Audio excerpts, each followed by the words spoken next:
इतिहासप्रेमी मित्रांनो, हिंदवी स्वराज्य संस्थापक छत्रपती शिवाजी महाराजांचे सुपुत्र, हिंदवी स्वराज्याचे दुसरे छत्रपती, धर्मवीर छत्रपती संभाजी महाराज समजून घ्यायचे असतील तर पुढील प्रसंग कानात प्राण आणून ऐकावाच लागेल. हा प्रसंग आहेत शिवकथाकार, ऐतिहासिक साहित्यातील तेजस्वी तारा, इतिहास संशोधक, अभ्यासक श्री विजयराव देशमुख यांच्या आयुष्यातील, छत्रपती संभाजी महाराजांच्या जीवनावरील, राजा शंभू छत्रपती ग्रंथातील. शिवकथाकार विजयराव देशमुख सांगतात, 1987 सालच्या नोव्हेंबर महिन्यातील गोष्ट.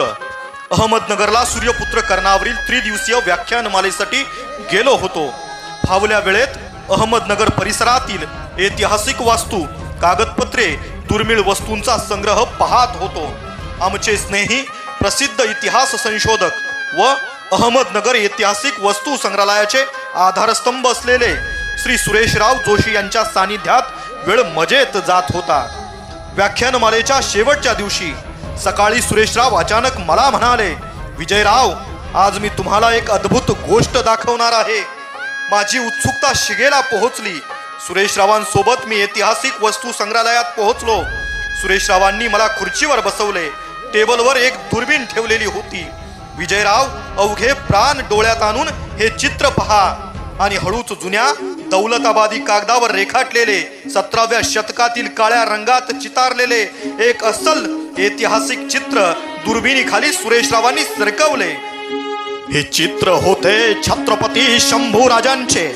32 वर्ष वयाचा हा शेर शिवाचा छावा आसन नसलेल्या उंटावर बसलेला, दोन्ही हात आणि मान लाकडी जोकडात करकचून आवळलेली, डोक्यावर इराणमध्ये घालतात तशी विदूषकी टोपी घातलेली, उंटाच्या हाडांच्या टेकड्यांवर आधारहीन आसन विरहित स्थितीत बसलेले शंभूराजे पेलकांडत धावणाऱ्या उंटावरून पडू नये म्हणून मागून एका औरंगजेबी सरदाराने शंभूराजांची कंबर घट्ट धरून ठेवलेली, उंटाला खेचून चालणारे शिपाई भाल्याच्या फळाने शंभूराजांना टोचतायत.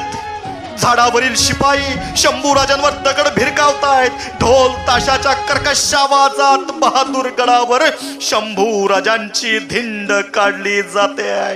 होय, दगाबाजीनं कैद झालेल्या शंभूराजांची. बहादूर गडावर त्यांना औरंगजेबासमोर पेश करण्यापूर्वी उंटावरून जी धिंड काढण्यात आली त्याच प्रत्यक्ष साक्षीदार असलेल्या मुघल सैन्यातील एका चित्रकाराने रेखाटलेले अस्सल चित्र होते. ते चित्राच्या खाली उर्दू भाषेत लिहिले होते, काफर संभा. चित्राकडे पाहत नव्हते. शरीर कंपायमान होऊ लागले. हुंदका फुटला, पूर्णतः गलबलून गेलो होतो. सुरेशराव पाठीवरून हात फिरवत म्हणत होते, विजयराव, भावना आवरा, विजयराव, भावना आवरा. संशोधकाच्या तटस्थ वृत्तीने अशाही अवस्थेत जखडलेल्या गेलेल्या शंभूराजांच्या नेत्राकडे स्थिर दृष्टीने पहा शंभूराजांकडे. दुर्बिणीतून शंभूराजांच्या नेत्रावर दृष्टी स्थिर केली आणि खरंच मनोवृत्ती बदलल्या. जखडलेल्या मृत्यू समोर दिसत असलेल्या मनस्थितीतही शंभूराजांच्या नेत्रांमधून अंगार फुललेले होते.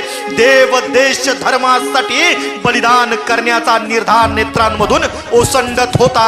डोळ्यांमधून बाहेर पडणाऱ्या ठिणग्या औरंगजेबी सत्तेला बेचिराग केल्याशिवाय राहणार नाहीत याची ग्वाही देत होत्या. महान पराक्रमी, निर्भयी, तेजस्वी शंभूराजे नेत्रावाटे प्रकट होत होते. आवेगाने सुरेशरावांचे हात धरले, डोळे पुसले. कुठली तरी विलक्षण शक्ती संचारली होती. त्याच अवस्थेत म्हणालो, सुरेशराव, पुढचे 6 महिने व्याख्याने बंद. आता फक्त शंभूराजांच्याच कागदपत्रांचा रात्रंदिवस अभ्यास करीन. 25 वर्षाचा तरणा-बांड शंभूराजा 64 वर्ष वयाच्या आशिया खंडातील सर्वश्रेष्ठ मुरब्बी सम्राटाला कसा दंड थोपटून 9 वर्ष महाराष्ट्रातच खिळवून ठेवतो हे महाराष्ट्राला सांगेन.